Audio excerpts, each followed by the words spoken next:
சிம்மம் ராசி. உங்கள் ராசியில் கேது, 7ஆம் வீட்டில் ராகு, 8ஆம் வீட்டில் சனி இருப்பதால் உடல்நலப் பிரச்சனைகள் வரலாம்.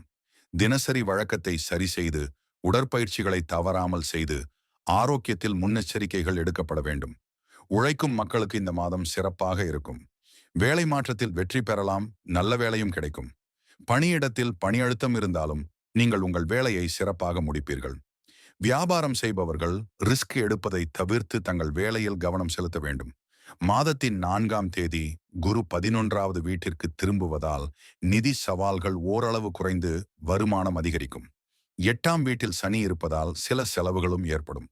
குடும்ப விஷயங்களில் ஏற்ற இறக்கங்கள் இருக்கும்.